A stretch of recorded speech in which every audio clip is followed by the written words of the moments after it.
వచ్చేసరికి ఎందుకంటే ఇప్పుడు 1 నుంచి 99 దాకా ఉన్నాయి, 1 నుంచి 99 దాకా ఉన్నవాడి పోటీ. ఈ పోటీలో వచ్చేసరికి ముందు వాస్తవాలు తెలుసుకోకుండా పెట్టే ప్రయత్నం చేస్తున్నాం. అయితే మనం దాని అటువంటి విషయం సమాజం మీద దాని ప్రభావం ఉంటుంది కాబట్టి, ప్రతికూల ప్రభావం వ్యతిరేక ప్రభావం ఉంటుంది కాబట్టి, నేను చెప్పినట్టుగా సోషల్ హార్మోనీ దెబ్బతినే పరిస్థితి ఉంటుంది కాబట్టి ఆ విషయాలకు స్వీయ నియంత్రణ, ఎందుకంటే ప్రతి వర్గానికి అకౌంటబిలిటీ ఉన్నప్పుడు పత్రికా రంగానికి కూడా జవాబుదారీతనం ఉండాలి, స్వీయ నియంత్రణ విధించుకోవాల్సిన అవసరం ఉంది. ఎందుకంటే జర్నలిస్టులు ఏముంది, ఎవరికి వాళ్ళు రాజకీయ రంగంలో మేమే రాజులు అనుకుంటుంటాం, అధికారులు వాళ్ళే రాజులు అనుకుంటుంటారు, జ్యుడిషియరీ వాళ్ళే రాజులు అనుకుంటారు, మేమే దేశాన్ని ఎంత చేస్తున్నాం అనుకుంటుంటారు. అదేవిధంగా పత్రికా రంగంలో కూడా మేమే రాజులు అనుకుంటున్నాం. ఎవరికి ఏదైనా చెప్పొచ్చు, వ్యక్తిత్వ హననానికి కూడా పాల్పడవచ్చు, తప్పుడు వార్తలను ప్రసారం చేయొచ్చు, ఏమైనా చేసుకోవచ్చు. But still we can get away with that అనే భావనలు ఉంటారు. ఆ భావన నుంచి బయటకు రావచ్చి మనం ఏ రకంగా సమాజానికి మన బాధ్యత నిర్వర్తిస్తున్న విషయాన్ని ఒకసారి ఆత్మపరిశీలన. నేను ఇక్కడ ఏదో మీకు హితబోధ చేయడానికి రావట్లా, కానీ కొన్ని విషయాలు వర్కింగ్ జర్నలిస్ట్ యూనియన్ అధ్యక్షులు సభాధ్యక్షులు బులయ్య గారికి, రాష్ట్ర మంత్రివర్గంలో నా సహచర మంత్రివర్యులు ఫైర్ బ్రాండ్ లీడర్ సవితమ్మ గారికి, సీనియర్ నాయకులు, రాజకీయాల్లో అనేక దశల్ని చూసిన హిందూపురం పార్లమెంట్ సభ్యులు పార్థసారథి గారికి, యువ నాయకుడు జలాన్ని నిర్భయంగా బుల్లయ్య గారికి మరియు మనందరికీ ఒక స్ఫూర్తి, రాజకీయాలు ఎలా ఉండాలి, రాజకీయ అనుభవంతో మన జిల్లాకు మొట్టమొదటిసారిగా వచ్చి ఈ ప్రాంతాన్నిలో ధర్మవరం నియోజకవర్గం నుంచి ఎమ్మెల్యేగా మరియు మన వైద్య శాఖ మంత్రివర్యులు, నా తోటి మంత్రివర్యులు అన్న సత్యకుమార్ గారికి, అదేవిధంగా అన్నగారికి జన్మదిన శుభాకాంక్షలు కూడా తెలియజేస్తూ, అదేవిధంగా మన హిందూపూర్ పార్లమెంట్ సభ్యులు డికే పార్థసారథి గారికి మరియు ఎంఎస్ రాజు గారికి మరియు మాజీ మంత్రివర్యులు పల్లె రఘునాథ్ రెడ్డి గారికి మరియు రాష్ట్ర అధ్యక్షులు ఏవి సుబ్బారావు గారికి మరియు చందు జనార్దన్ గారికి, ప్రభాకర్ గారికి, నాగరాజ్ గారికి, శ్రీనివాసులు గారికి మరియు యూనియన్ సభ్యులందరికీ మరియు ఎలక్ట్రానిక్ మీడియా, ప్రింట్ మీడియా, పాత్రికేయులు, నా కుటుంబ సభ్యులందరికీ పేరు పేరున నమస్కారాలు తెలియజేసుకుంటున్నాను. మొదటిగా మీ అందరికీ ప్రభుత్వం తరఫున కూడా మీకు ప్రత్యేకమైన ధన్యవాదాలు కూడా తెలియజేస్తున్నాం. ఎందుకంటే ఒక నరరూప రాక్షసుడు 5 సంవత్సరాల్లో ఏ అరాచకాలు, ఒక పక్క మిమ్మల్ని వదల్లా, మమ్మల్ని వదల్లా, అన్ని వర్గాల్ని వదల్లా, అందరినీ భూస్థాపితం చేస్తూ భయపెడుతూ మీ మీద కేసులు పెట్టినా, మా మీద కేసులు పెట్టినా మేము కూడా మీతో పాటే ఉంటాం. ఈ ఆంధ్రప్రదేశ్ కి ఎన్డీఏ కూటమితోనే బాగుపడుతుంది, లేకపోతే భావితరాల భవిష్యత్ నాశనం అయిపోతుందని మీరు అందరూ తెలుసుకొని ఎన్డీఏ గవర్నమెంట్ కి సహకరించిన మీరందరికీ ఎన్డీఏ తరఫున ప్రత్యేకమైన ధన్యవాదాలు కూడా తెలియజేస్తున్నాం. పెద్దలందరూ మీ సమస్యలు చెప్పారు. ఖచ్చితంగా, ఎందుకంటే రాష్ట్రం విడిపోయిన కష్టకాలంలో కూడా ఆనాటి ముఖ్యమంత్రి చంద్రబాబు నాయుడు గారు మీకు రావాల్సిన హక్కులు మీకు అందజేసిన ఘనత చంద్రబాబు నాయుడు గారు అనే విషయాన్ని కూడా మీకు తెలియజేస్తున్నాం. ఎప్పుడూ జర్నలిస్టులను గౌరవించిన ప్రభుత్వం ఆనాటి నుంచి చంద్రబాబు నాయుడు గారు ఈ రోజు కూడా ఎన్డీఏ ప్రభుత్వం మిమ్మల్ని అందరినీ గౌరవిస్తాం. మీరు ఏ విధమైతే మీ సమస్యలు తెలియజేశారో మేము ప్రభుత్వానికి కూడా తెలియజేస్తాం. ముఖ్యమంత్రి గారు కావచ్చు, నారా లోకేష్ గారు కావచ్చు, డిప్యూటీ సీఎం పవన్ కళ్యాణ్ గారు కూడా కావచ్చు, అందరూ మిమ్మల్ని గౌరవిస్తాం. మేము మా కుటుంబ సభ్యులతోనే మేము భావిస్తామన్న విషయాన్ని కూడా మేము తెలియజేస్తున్నాం. అదే విధంగా ఇప్పుడు సమయం కూడా లేదు కాబట్టి మీకు అందరికీ తెలియజేసేది ఒకటే, మీరు కోరినట్లుగా ప్రెస్ క్లబ్ జిల్లా హెడ్ క్వార్టర్స్ లో అవసరం కాబట్టి ఖచ్చితంగా అధికారులతో మాట్లాడి ఒక మంచి స్థలం కూడా కేటాయిస్తాం. ప్రెస్ క్లబ్ నిర్మాణానికి కూడా మా వంతు సహాయం కూడా మేము అందజేస్తామని కూడా మీకు తెలియజేస్తున్నాం. అదే విధంగా పెద్దలు అడిగారు, హౌసింగ్ సైట్ల గురించి అడిగారు. హౌసింగ్ సైట్లతో పాటు మరి అధ్యక్షులు వారు నిర్మాణం కూడా చేయాలన్నారు. ఖచ్చితంగా అది కూడా ప్రభుత్వం దృష్టికి తీసుకెళ్లి పరిష్కారం చేస్తామని కూడా మీకు తెలియజేస్తున్నాం. గతంలో ఇచ్చింది కూడా తెలుగుదేశం ప్రభుత్వంలోనే, మరి ఈ ప్రభుత్వంలో ఇంత మాత్రం సమావేశం కావడానికి గత 5 ఏళ్లలో ఇలాంటి సమావేశం కూడా జరిగిందా అంటే జరగలేదు. ఎందుకంటే ప్రశ్నిస్తే అడిగితే కేసులు తప్ప ఏమీ చేయలేదు వైసీపీ ప్రభుత్వం అని మీరు అందరికీ తెలుసు. అదే విధంగా మరియు మీరు అడిగింది వెల్ఫేర్ ఫండ్ అన్నారు. ఖచ్చితంగా అది చాలా అవసరం.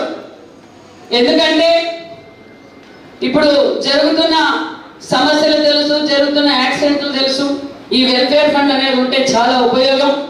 మరి నా వంతుగా కూడా 1,116 రూపాయలు వెల్ఫేర్ ఫండ్ కూడా ప్రకటిస్తున్నాం.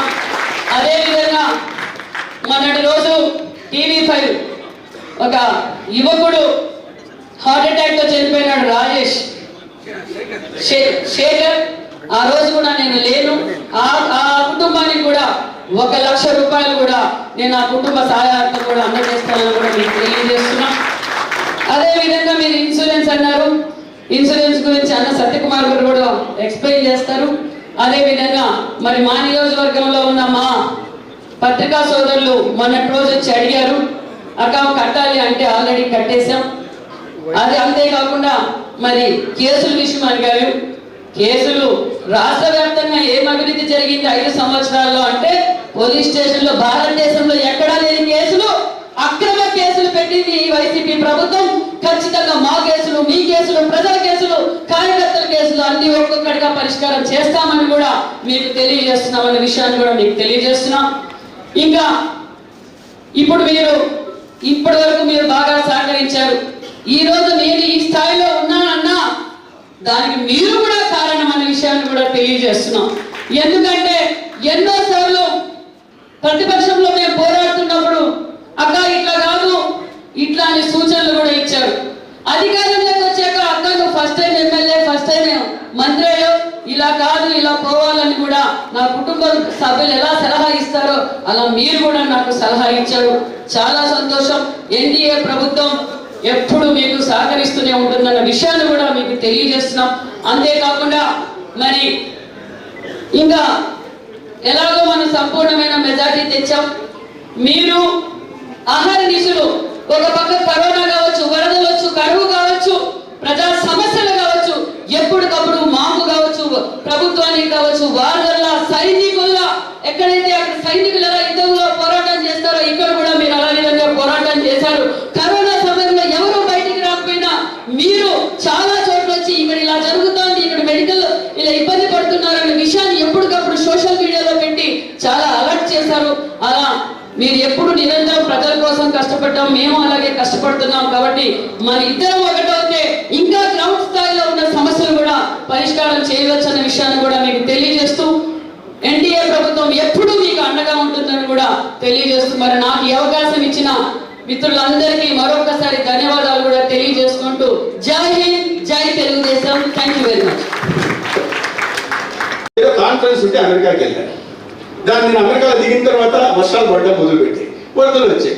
ఈ లోపల నేను అక్కడి నుంచి మాట్లాడుతున్నా, అధికారులతో మాట్లాడుతున్నా, మెడికల్ క్యాంపులు పెడుతున్నా, కాన్ఫరెన్స్ అటెండ్ వచ్చేసే మధ్యలో.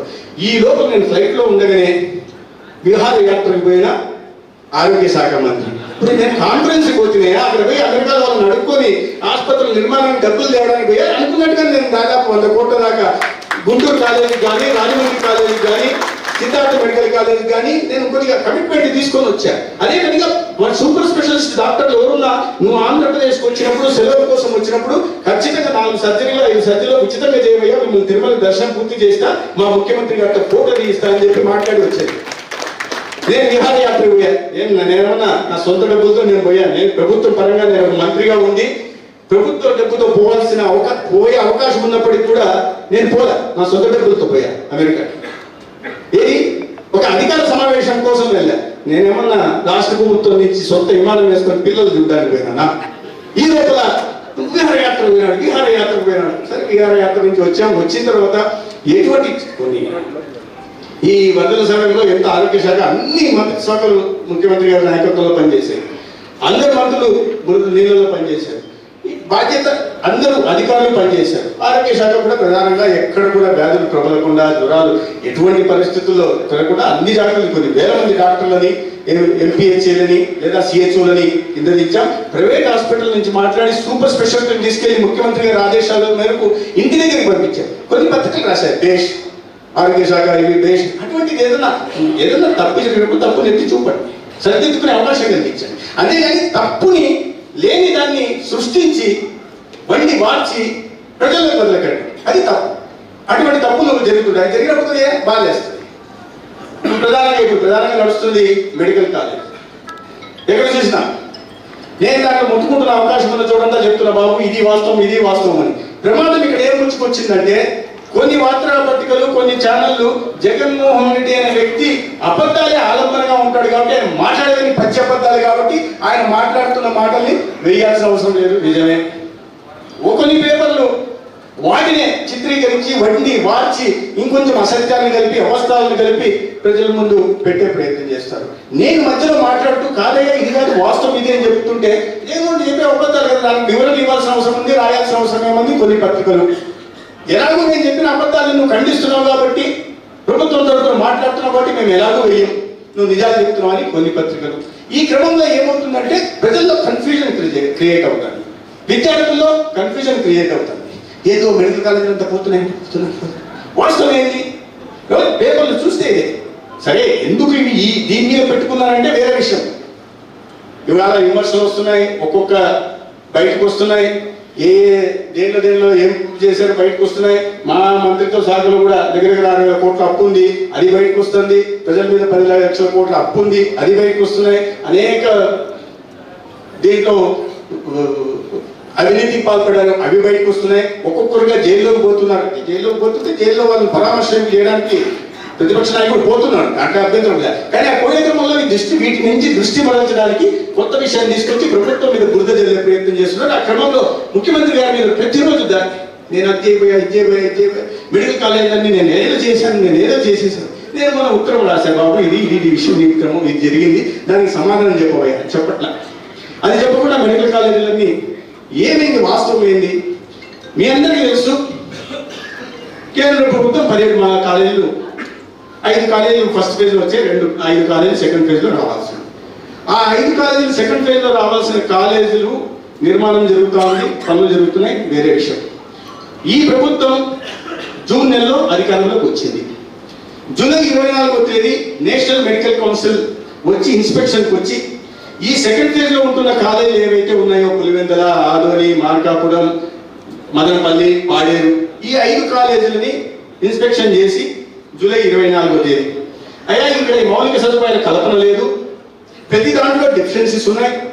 స్వయంగా ముఖ్యమంత్రి నియోజకవర్గం ఉంటున్న పులివెందులో 48% సిబ్బంది కొడుతుంది అంటే వైద్యులు, బోధనా సిబ్బంది ఉంది, ప్రొఫెసర్ లేరు, అసోసియేట్ ప్రొఫెసర్ లేరు, మౌలిక సదుపాయాల కల్పనే లేదు. ఆసుపత్రి కొద్ది కట్టున్నారు కానీ కళాశాల నిర్మాణం జరగలేదు, హాస్టల్ నిర్మించలేదు. కాబట్టి ఇట్టి పరిస్థితుల్లో ఏ విధంగా చూసినా కూడా ఈ కాలేజీలకు అనుమతి ఇవ్వడం సాధ్యం కాదని నిరాకరిస్తే మేము అడిగాం, అయ్యా ఇట్లా కాదు కదా, మా రాష్ట్రంలో విద్యార్థులంతా దెబ్బతింటారు, ఏదో ఒక రకంగా ఇవ్వడానికి ప్రయత్నం చేయండి అని. ఒక్కొక్క కాలేజీకి 100 సీట్లు రావాలి, 5 కాలేజీకి 500 సీట్లు వచ్చి ఉండాలి. అంటే ఇటువంటి పరిస్థితుల్లో మీరే చూడండి ఏ రకంగా సాధ్యమవుతుంది. కాబట్టి మీరు పూర్తి చేస్తాము, 1 నెల రోజుల్లో ఈ కొరతలు ఏవైతే ఉన్నాయో, డెఫిషియన్సీస్ ఏమున్నాయో వీటినన్నీ పూర్తి చేసే కమిట్మెంట్ మీరు ఇస్తే, అండర్టేకింగ్ మీరు ఇస్తే మేము మంజూరు చేస్తాము. మేము చూసే ఇప్పుడు పూర్తి చేయాలంటే దగ్గర 2,000 కోట్లు కావాలి. ఈ రోజు నా ఆర్థిక పరిస్థితుల్లో 2,000 కోట్లు ఏదో తీస్తాం, అప్పు తెస్తాం, ఏదైనా చేద్దాం అనుకుందాం ఉదాహరణకి. కానీ బోధనా సిబ్బంది రావట్లా.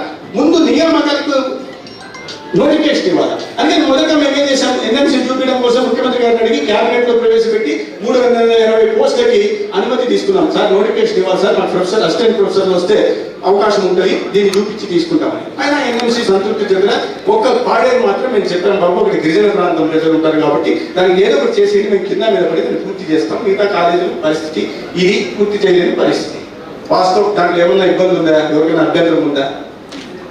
ఇప్పుడు జగన్మోహన్ రెడ్డి గారు చెప్తున్న మాట ఏంటంటే, నేను ఈ కాలేజీ అది చేశాను ఇది చేశాను అంటారు. 2,400 కోట్లు నేను ఖర్చు పెట్టాను అంటారు. వాస్తవానికి మేము బయటికి తీస్తే ఖర్చు పెట్టింది ఇప్పటిదాకా 1450 కోట్లు. దాంట్లో ఇంకా 700 కోట్లు కాంట్రాక్టర్లు బకాయిలు చెల్లించారు. పోయిన సంవత్సరం జూలై 23లోనే ఈ బకాయిలు చెల్లించకపోవడం వల్ల కాంట్రాక్టర్లందరూ ఈ కళాశాల నిర్మాణం మేము పూర్తి చేయలేమని చెప్పి వాళ్ళు వెనక్కి వెళ్ళిపోయారు. కాంట్రాక్టర్ లేడు, డబ్బులు లేవు, కాలేజీలో భవన నిర్మాణాలు జరగల, బోధనా సిబ్బంది లేదు, ఫ్యాకల్టీ లేదు, ట్యూటర్స్ లేరు, పారామెడిక్స్ లేరు. సభాధ్యక్షులు సోదరులు పుల్లయ్య గారు, సోదరుడు హెల్త్ మినిస్టర్ గారు, మన సోదరులు యాదవ్ గారు, సవితమ్మ గారు, రఘునాథ్ రెడ్డి గారు, రాజు గారు, పెద్దలు సోదరులు సుబ్బారావు గారు, జనార్దన్ గారు, చాలా మంది వేదిక మీద ఉన్నారు. వేదికను అలంకరించిన పెద్దలు, అదేవిధంగా జిల్లా నలుమూల నుండి చేసినటువంటి జర్నలిస్టులు, అదేవిధంగా నాయకులు అందరూ కూడా పేరు పేరున నా యొక్క నమస్కారాలు. చాలా సంతోషం. సత్యసాయి జిల్లా ఏర్పడిన తర్వాత మొట్టమొదటిసారిగా ఇక్కడ జర్నలిస్టుల యూనియన్ ఒక ఎన్నిక చేసుకొని, అదేవిధంగా ఒక వాళ్ళ కష్ట సుఖాల కోసం ఒక వేదిక ఏర్పాటు చేసుకుని వాళ్ళ సమస్యల పరిష్కారం కోసం ఈరోజు ప్రజాప్రతినిధులందరూ కూడా ఇన్వైట్ చేసి వాళ్ళ కష్టాలు, వాళ్ళ సుఖాలు, వాళ్ళ నష్టాలు, వాళ్ళకున్నటువంటి ఇబ్బందుల గురించి ఈరోజు మాట్లాడడం జరిగింది. సుబ్బారావు గారి పెద్దలు, అనుభవజ్ఞులు చాలా వరకు కూడా వాళ్ళ కష్ట సుఖాలన్నీ కూడా వివరించి ప్రభుత్వాల ద్వారా సహాయ సహకారాలు అందించండి, మీరు కూడా మీ ప్రభుత్వానికి ముఖ్యమంత్రి గారి దృష్టికి తీసుకెళ్ళండి, మా కష్టాలను కట్టరించండి అని వాళ్ళు కూడా చెప్పారు. చాలా సంతోషం. ఆ విషయాలన్నీ కూడా పరిగణలోకి తీసుకొని తప్పనిసరిగా గత ప్రభుత్వంలో ఏం నష్టం జరిగిందో ఈ ప్రభుత్వంలో 100% మీకు న్యాయం జరుగుతుందని ఈ సందర్భంగా తెలియజేస్తా ఉన్నాం. కారణం ఒకటే, ఈరోజు మా ఎన్డీఏ ప్రభుత్వం అధికారంలోకి వచ్చింది. ఆ అధికారంలోకి రావాలంటే గత ప్రభుత్వం వైఫల్యాన్ని మీరు ఎండగట్టారు, బాగా రాశారు, అదేవిధంగా మాకు అండగా నిలబడ్డారు. మేము కూడా మీకు కృతజ్ఞతలుగా ఉంటాం. తప్పకుండా మీ కష్టాలను మేము కూడా పాలు పంచుకుంటామని సందర్భంగా తెలియజేస్తూ, సమయం అయిపోయింది. ఇప్పుడే దాదాపు 2:30 టైం అయిపోయింది, 2:40 నిమిషాలు. కాబట్టి నేను కూడా ఎక్కువ సమయం తీసుకోలేదు, 2 నిమిషాలు మాట్లాడదలుచుకున్నా. రైల్వే పాసులు కావాలని అడిగారు. తప్పనిసరిగా నా వంతు కేంద్ర ప్రభుత్వంలో రైల్వే మంత్రి గారి దృష్టికి తీసుకుని వెళ్ళి తప్పనిసరిగా ఆ పెన్షన్ ఇప్పిస్తారని హామీ ఇస్తున్నా. అదేవిధంగా మరి ఒక విషయం కూడా సోదరుడు పుల్లయ్య గారు చెప్పారు. ముఖ్యంగా సత్యసాయి జిల్లా నలుమూల నుండి ఇక్కడ జిల్లా కేంద్రానికి వస్తే మేము ఎక్కడా తలదాచుకునే దానికి మాకు ఒక ప్రెస్ క్లబ్ లేదని చెప్పాడు. ఆ ప్రెస్ క్లబ్ తప్పనిసరిగా నా నిధుల నుండి ఇచ్చి మంజూరు చేస్తారని సోదరుగా తెలియజేస్తున్నా. గతంలో కూడా హిందూపురంలో కూడా ప్రెస్ క్లబ్ కూడా ఇచ్చాం, బ్రహ్మాండంగా అక్కడ నడుస్తూ ఉంది. పెనుగొండలో కూడా శాసనసభ్యుడిగా ఉన్న సందర్భంలో ప్రెస్ క్లబ్ డబ్బులు ఇస్తే నిధులు ఇచ్చాం, సైట్ ఇచ్చాం, కానీ కట్టుకోలేదు వాళ్ళు. అదే అర్ధాంతరంగా ఆగిపోయింది. అది కూడా దాన్ని కూడా పూర్తి చేస్తాం. అదే నా వంతు నా పరిధి అడిగినబట్టి నేను నా పరిధిలో ఉన్నటువంటి మీకు తెలియజేస్తున్నా. తప్పనిసరిగా ప్రెస్ క్లబ్ నిర్మించడానికి 100% 2 సంవత్సరాల కాలంలో పూర్తి చేద్దాం. అది కూడా కలెక్టర్ గారి దృష్టికి తీసుకెళ్ళి సైట్ ఎక్కడైనా ఉంటే అది కూడా చూసి తొందరలోనే మంజూరు చేస్తాం ఈ సందర్భంగా హామీ ఇస్తూ ఈ అవకాశం ఇచ్చిన మీ అందరికీ పేరు పేరున ధన్యవాదాలు తెలియజేస్తూ సెలవు తీసుకుంటాం. Thank you. ఖర్చు పెట్టాల్సిన 500 కోట్లలో 371 కోట్లు ఖర్చు పెట్టాడు. దాంట్లో ఏం తెలుసా, 100 కోట్లు పెట్టి మాల్ కట్టాడు. ఏమంటే చదువుకోవడానికి వచ్చిన వాళ్ళకు తిరగడానికి మాల్ ఉండాలి కదా అని. ముందు కాలేజీ కట్టవయ్యా, కాలేజీలో లెక్చరర్లను చూడవయ్యా, హాస్టల్లో చూడవయ్యా అంటే ముందు మాల్ కట్టుకున్నాడు. ఏమంటే బంధువులు స్థలం కొనేసి 1 కోటి రూపాయలు దాన్ని 10 కోట్లు పెట్టి కొట్టేసి మాల్ కట్టేసాడు. నేను కట్టాను కదా. మరి పక్కనే ఉంటున్న మార్కాపురంలో 71 కోట్లు ఇచ్చి ఖర్చు పెట్టావే అంటే మార్కాపురంలో మెడికల్ కాలేజ్ రాకూడదా? 76 కోట్లు మదనపల్లిలో ఖర్చు పెట్టావే, మదనపల్లిలో రాకూడదా? కేవలం 79 కోట్లు మాత్రమే పాడేరులో ఖర్చు పెట్టావే, 500 కోట్లు పెట్టాల్సినప్పుడు. అంటే మరి పాడేరులో గిరిజన ప్రాంతంలో మెడికల్ కాలేజ్ రావాల్సిన అవసరం లేదా? పేద విద్యార్థులకు నాణ్యమైన వైద్య విద్య అందాల్సిన అవసరం లేదా? ఇదేనా మీరు చెప్తున్న విప్లవాత్మక మార్పులు? ఇటువంటి వ్యక్తి వాళ్ళ అసత్య ప్రచారాలు చేస్తుంటే ఏం చేసేది? మొన్న 14వ తేదీ రాజమండ్రికి వెళ్ళారు. గత సంవత్సరమే అనుమతి తీసుకున్నారు. ఏదో తాత్కాలిక భవనం నిర్మించి 1 సంవత్సరానికి ఇప్పుడు ఎన్ఎంసీ గైడ్లైన్స్ ఏంటంటే కొత్తగా గైడ్లైన్స్ ప్రకారం 5 సంవత్సరాలకు కావాల్సిన మౌలిక సదుపాయాల కల్పనని ఇప్పుడే చేసి చూపించాలి. 5 సంవత్సరాలు కాదు కదా, 5 సంవత్సరాలకు కావాల్సిన బోధనా సిబ్బందిని కూడా ఇప్పుడే నియమించి చూపించాలి. అది ఎన్ఎంసీ.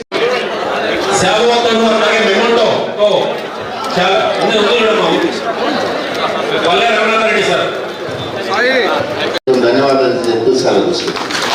Thank you sir. ఏపీయూడబ్ల్యూసీ రాష్ట్ర అధ్యక్షులు పెద్దలు ఐవి సుబ్బారావు గారికి హృదయపూర్వకంగా నమస్కారాలు తెలియజేస్తూ ఇప్పుడు ఏపీయూడబ్ల్యూసీ సత్యసాయి జిల్లా నిజాయితీగా జీవితాలని త్యాగం చేసినటువంటి జర్నలిస్టులు ఎంతో మంది ఉన్నారు. విలువలతో కూడినటువంటి జర్నలిజంలో అనేక కష్టాలని భరిస్తూ కూడా కొంతమంది ప్రాణాలు సైతం త్యాగాలు చేసినటువంటి జర్నలిస్టులు ఉన్నారు. వాళ్ళందరికీ మనం ఈ సందర్భంగా అశ్రునివాళిని అర్పించాల్సిందే. గత ప్రభుత్వంలో దాదాపు అనేక కేసుల్ని భరించినటువంటి మీడియా మిత్రులు నాకు తెలుసు. సుబ్బారావు ఒకసారి ఏలూరు సాంబశివరావు ఇంట్లో కనుక్కుంటా. సుబ్బారావున అక్కడ కలిసినప్పుడు కూడా ఇవే డిమాండ్లే చెప్తా ఉంటాడు ఆయన. ఎవరు కలిసినా ఇవే సమస్యలు చెప్తా ఉంటాడు. ఇప్పుడు చెప్పిన సమస్యలే చెప్తా ఉంటాడు. కాబట్టి మీ శ్రేయస్సు కోసం ఆయన అనునిత్యం ఆ పోరాట పటిమ ఏదైతే ఉందో, ఆ లక్ష్య సాధన ఏదైతే ఉందో దాన్ని సాధించేంత వరకు మీరందరూ ఆయన నాయకత్వాన్ని బలపరుస్తూ, యూనియన్ నాయకత్వాన్ని బలపరుస్తూ, మీడియా అధిపతులు వేరు జర్నలిస్టులు వేరు అనే విషయాన్ని మీరందరూ గుర్తుపెట్టుకొని అధిపతుల కోసం టీస్టాల దగ్గర గొడవ పడకుండా మీ హక్కుల కోసం మీరు ప్రయత్నం చేయాలని చెప్పేసి ఈ సందర్భంగా విజ్ఞప్తి చేస్తూ, చాలా కాలాతీతమైంది. మా రఘునాథ్ రెడ్డి ఉన్న మైక్ ఇస్తే గంట వరకు వెలుగొట్టే వరకు ఆపడు కాబట్టి ఆయన నా టయాన్ని ఆయనకి ఇస్తూ నేను ముగిస్తాను. జై హింద్, జై భీమ్, జై చంద్రబాబు.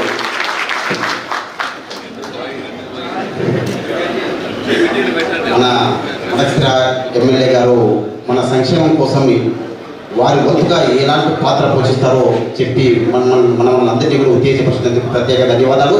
అందులో భాగంగా ఉద్యమ తీరు చాలా ఇంతకుముందు చూసాము. అదే తీరులో మన గారు, మా రాయలసీమ జిల్లాల అందగాడు పల్లె రఘునాథ్ రెడ్డి గారు,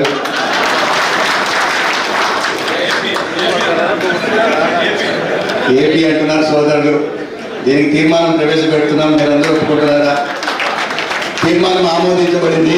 సో ఏపీ అందుకనగా ఇవాళ నుంచి తీర్మానం చేయడం, ఆమోదించడం కూడా జరిగింది.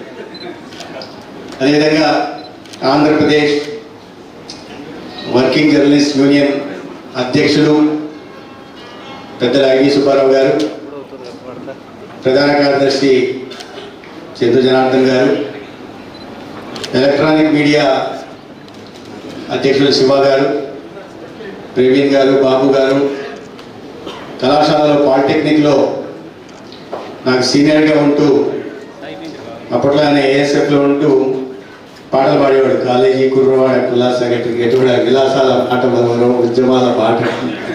అటువంటి వేదాల్ శ్రీనివాస్ గారు, ఇతర యూనియన్ కార్యవర్గ సభ్యులకి, ఈ సమావేశంలో పాల్గొంటున్న పత్రికా విలేకరు మిత్రులందరికీ కూడా నమస్కారం. నేను యూనియన్కి మొదటిగా క్షమాపణలు, ధన్యవాదాలు కూడా తెలియజేస్తున్నాను. క్షమాపణలు ఎందుకంటే చాలా ఆలస్యంగా రావడం జరిగింది. దానికి సహేతుకమైన కారణం ఉంది. ఇవాళ నా పుట్టినరోజు, నా కుటుంబ సభ్యులైన ధర్మవరం కుటుంబ సభ్యుల మధ్య జరుపుకోవాల్సి రావడం, ఆ కారణం ఏంటి కాబట్టి ఆలస్యాన్ని కారణాలను గమనించి క్షమిస్తారని భావిస్తున్నాను. అదేవిధంగా ఇవాళ ఈ సమావేశానికి ఆహ్వానించి ఇంతమంది జర్నలిస్ట్ మిత్రుల్ని కలిసే అవకాశం కలిగించినందుకు యూనియన్కి నేను ధన్యవాదాలు తెలియజేస్తున్నాను. చాలా ముఖ్యమైన సమావేశం. ఎంతో కష్ట నష్టాలకు ఓర్చుకుంటూ ప్రయాసాలకు ఓర్చుకుంటూ ఒడిదుడుకుల్ని ప్రతికూలల్ని సుబ్బారావు గారు చెప్పారు, ఆ శారీరక ఆరోగ్యాన్ని కూడా పరంగా పెట్టాల్సి వస్తుందని. దాన్ని నేను కాస్త కొనసాగిపోయి చెప్తాను, మానసిక ఆరోగ్యం కూడా దెబ్బతినే పరిస్థితి ఉంది జర్నలిజంలో ఉంది. వాటిని అన్నింటినీ ఎదుర్కొంటూ ఇవాళ మీరు సమాజం తరఫున ప్రజల గొంతుకై నిలిచి మాట్లాడుతున్నారు. ఆ సందర్భంగా పత్రికా మిత్రులందరికీ కూడా అభినందనలు తెలియజేస్తున్నాను. మన రాజ్యాంగం పరిరక్షింపబడాలన్నా, ప్రజాస్వామ్యం పరిడవిల్లాలన్నా జర్నలిజంది ప్రధాన భూమిక.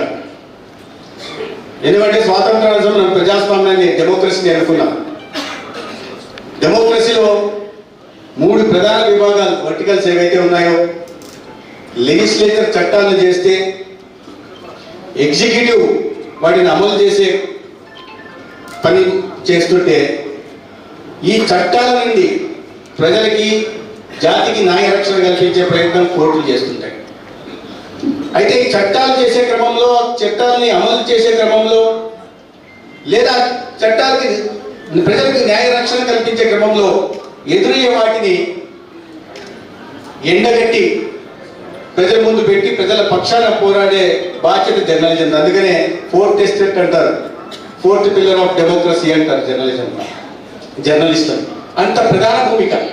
చట్టం చేస్తే చట్టంలో లొసుగులు ఉన్నాయా, లోటుపాట్లు ఉన్నాయా, నిజంగా ఈ చట్టం ప్రజలకు అనుకూలంగా ఉందా, ప్రజా సంక్షేమానికి ఉపయోగపడుతుందా అని విశ్లేషించడం, వాస్తవాన్ని ప్రజల ముందర పెట్టడం మీడియా బాధ్యత. చట్టం అమలు చేసే క్రమంలో ఈ రాజకీయ నాయకులు, రాజకీయ పార్టీలు అవినీతికి పాల్పడుతుంటే వాటిని ఎండగట్టడం, అక్రమాలు చేస్తుంటే వాటిని ఎత్తి చూపడం, అంతిమంగా ప్రజలకి ఆ సంక్షేమ ఫలాలు, అభివృద్ధి ఫలాలు అందేలా చూడటం, దాంట్లో ప్రభుత్వానికి ప్రజలకు మధ్యగా వారధిగా పనిచేయడం మీడియా బాధ్యత. అదృష్టవశాత్తు మన రాష్ట్రంలో మీడియా అటువంటి బాధ్యతని చాలా సమర్థవంతంగా నిర్వహిస్తూ ఉంది. ఇటీవల జరిగిన ఎన్నికల్లో వచ్చిన ఫలితాలు దానికి కారణమని కూడా నేను ఈ సందర్భంగా తెలియజేస్తున్నాను. అటువంటి ప్రధాన భూమిక వహిస్తున్న మీడియా ఇవాళ వారి సమస్యలు చర్చించుకోవడం కోసం మా అందరినీ ప్రజాప్రతినిధులుగా ఉంటున్న మమ్మల్ని పిలిచి మా సమక్షంలో సమస్యలు వివరించి వాటి పరిష్కారం కోసం ప్రభుత్వం వారికి మీడియాకి మధ్య వారధిగా ఉంటూ ఇచ్చిన సమస్యల్లో ఎంతవరకు అవకాశం ఉందో వాటిని పరిష్కరించాలని కోరడం. ఖచ్చితంగా ఒక పని మాకు అప్పగించారు, ఆ అప్పగించిన పని చేసే ప్రయత్నం చేస్తాం. 15 అంశాలు ఇవ్వడం జరిగింది. ఇప్పుడు కొత్తగా జిల్లా వాళ్ళు ఇచ్చిన దాంట్లో 16వ అంశం చేర్చారు. అంటే మొదటి అంశంగా చేర్చారు, జిల్లాకి ప్రెస్ క్లబ్కి స్థలం ఇవ్వాలని చెప్పి. దానికి ఎలాగూ హామీ లభించింది, దాని నిర్మాణానికి నిధులు లభించాయి. దానికి తోడు రఘునాథ్ రెడ్డి గారు, సవితమ్మ చెప్పారు కాబట్టి నాకు తప్పని పరిస్థితి నేను 1,116 ఇస్తాను. ఎందుకంటే మా రాజకీయాల్లో సోదరి చెప్పిన తర్వాత అన్న చేయకపోతే అది బాగుంటుంది, చెల్లెలు చెప్పిన తర్వాత అన్న చేయకపోతే కూడా బాగుండదు కుటుంబంలో. కాబట్టి కుటుంబ సభ్యుడిగా నేను తీసుకెళ్తాను. మీడియా బాధ్యత నేను కొత్తగా చెప్పనవసరం లేదు. సున్నితంగా చురుకయ్యాలా, వాస్తవాన్ని ప్రజలకు అందించాలా, ప్రజల పక్షాన పోరాడాలా. చిన్న మాట చెప్పారు ఐవి సుబ్బారావు గారు, చాలా సున్నితంగా నాకు చురుకేశారు. ఆర్ఎస్ఎస్ నేపథ్యం గురించి చెప్తూ, సమయపాలన గురించి, క్రమశిక్షణ గురించి ఆయన మన పాఠాలు నేర్పించాల్సిన అవసరం లేదంటూ ఆలస్యానికి చురుకేశారు.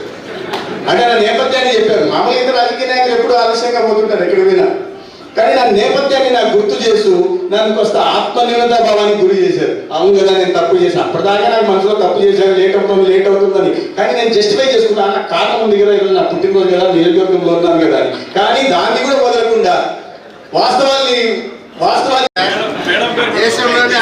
ఎమ్మెల్యే, ఎమ్మెల్సీ, విప్పు, చీఫ్ విప్పు, మంత్రి, 6 శాఖలకు మంత్రి, ప్రభుత్వంతో కాకుండా ఆయన పులి ఒక 10 ఎకరాలు 15 ఎకరాలు. ఇవన్నీ పేపర్లు ప్రత్యక్షంగా పరోక్షంగా సహాయం చేయడం వల్లే వచ్చిన సవిధంగా మనం చేస్తున్నాం. కాబట్టి తప్పకోకుండా నా చేత సహాయం చేస్తాను. ఇన్సూరెన్స్ కూడా దాదాపు 10 సంవత్సరాల పైచలు కట్టారు.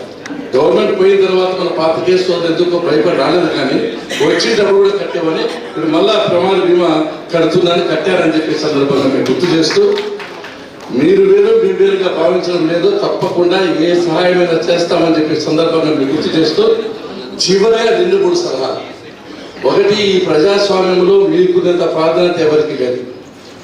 అంటే ఈ సమాజానికి ఒక దశ దిశ నిర్దేశించే శక్తి కానీ సామర్థ్యం కానీ ప్రతిభ కానీ మీడియాకు ప్రెస్కు దేనికి లేదని చెప్పి సందర్భంగా మీరు గుర్తు చేస్తూ మీరు కూడా కొన్ని తప్పక చెప్పాల్సి వస్తుంది. అది రాష్ట్ర అధ్యక్షులు వినాలి. అంటే జర్నలిస్టు కూడా కొంత జర్నలిజం చేసేవాళ్ళు కూడా బాగా చదువుకోవాలి. 2, కష్టపడి పనిచేసే ఆలోచన, తపన, ఉద్దేశం, లక్ష్యం, అభిప్రాయం ఏం టార్గెట్ ఉండాలి. 3వది, కొంతవరకు నీతి నిజాయితీ ఉండాలి. 4, సబ్జెక్టు మీద అవగాహన ఉండి తీరాలి. ఒక చిన్న ఎగ్జాంపుల్ చెప్పాలి. నేను నల్లమల శాసనసభ్యునిగా ఉన్నప్పుడు ప్రభుత్వంగా కూడా ఉన్నా. ఒకరోజు కార్యక్రమంలో గర్ల్స్ కాలేజీలో 10,000 మొక్కలు నాటాం. ఆ ఏరియాలో చెట్లన్నీ చాలా పెద్ద కార్యక్రమం. 2వ కార్యక్రమం వచ్చి బ్రిడ్జ్, 2 గ్రామాలకు కలిపే బ్రిడ్జ్ 4 కోట్లతో శాంక్షన్ చేశాము. నల్లచెరువు